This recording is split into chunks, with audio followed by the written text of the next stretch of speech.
आइए आज के इस विश्लेषण में देखते हैं कि कैसे एक ऐसी ताकत जिसे हराना लगभग नामुमकिन माना जाता था, उसने एक ही कड़ाके की ठंड वाले दिन में अपना सब कुछ खो दिया और कैसे अनजाने में ही सही इस एक दिन ने भारत में ब्रिटिश उपनिवेशवाद के लिए दरवाजे खोल दिए। सोचिए, एक ऐसी सेना जिसका परचम पूरे देश में लहरा रहा था, वो एकदम से कैसे बिखर गई। चलिए इतिहास के इस पन्ने में गोता लगाते हैं।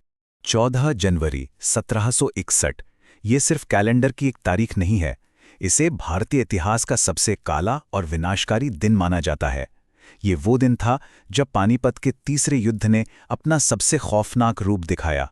स्रोतों से पता चलता है कि ये कोई आम लड़ाई नहीं थी। ये धुएं, धूल और खून से सना एक ऐसा मंजर था जिसने भारत के भविष्य की दिशा ही बदल कर रख दी। अब जरा इस आंकड़े पर गौर कीजिए, 50,000। ये कोई छोटा नंबर नहीं है। महज 24 घंटे के भीतर 50 से 60,000 मराठा सैनिकों का बेरहमी से कत्लेआम कर दिया गया।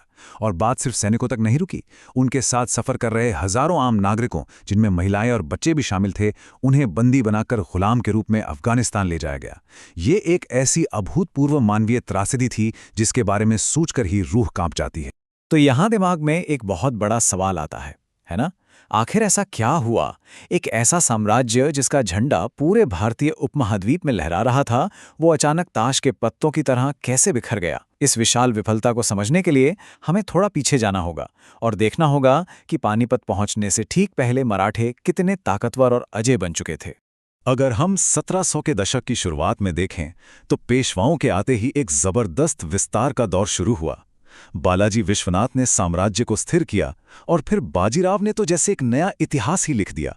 उन्होंने बिना कोई युद्ध हारे अपनी सीमाओं को लगातार बढ़ाया और 1759 आते आते बालाजी बाजीराव के नेतृत्व में मराठा सेनाओं ने अटक तक अपना झंडा गाड़ दिया। यानी अटक से कटक तक का उनका सपना पूरी तरह सच हो चुका था। अब इतने बड़े साम्राज्य को अकेले चलाना तो मुमकिन था नहीं, तो उन्होंने एक बेहद शानदार सिस्टम बनाया, मराठा परिसंघ या कॉन्फेडरेसी सिस्टम। सत्ता को बड़ी समझदारी से बांट दिया गया। ग्वालियर में सिंधिया, इंदौर में होलकर और गुजरात में गायकवाड़ जैसे कद्दावर नेताओं को क्षेत्रीय ताकतें सौंप दी गईं। इस सिस्टम ने उन्हें एक साथ मिलकर बहुत तेजी से आगे बढ़ने की आज़ादी दी।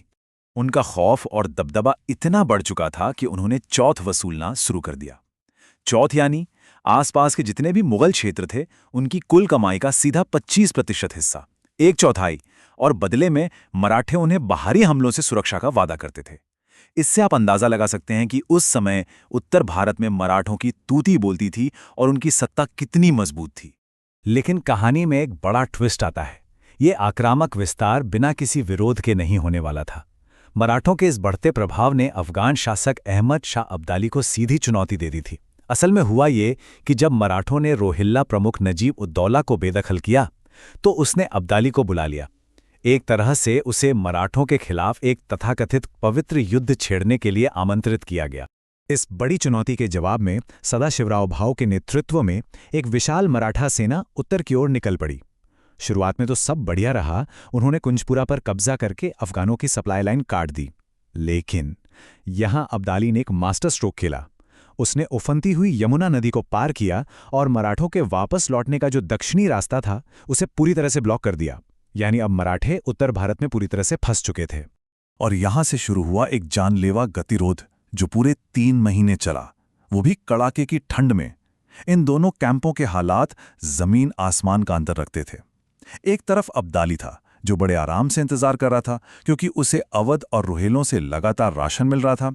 वहीं दूसरी तरफ मराठे, जो इस उत्तरी भारत की जमा देने वाली सर्दी के आदी नहीं थे, वो भूख और ठंड से तड़प रहे थे।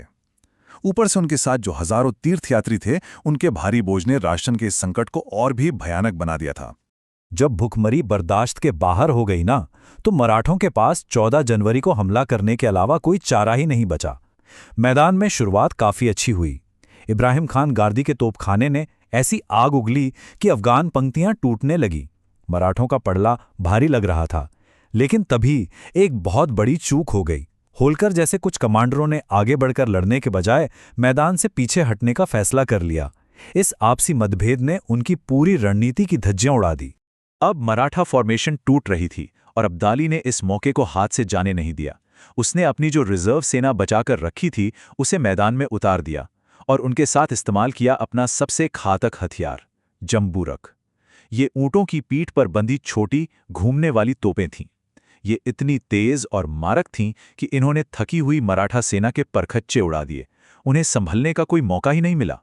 और फिर आया वो निर्णायक और सबसे दर्दनाक मोड़ जिसने सब कुछ खत्म कर दिया।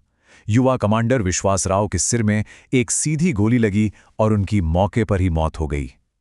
इस भारी सदमे में सदाशिवराव भाऊ अपने हाथी से नीचे उतर आए।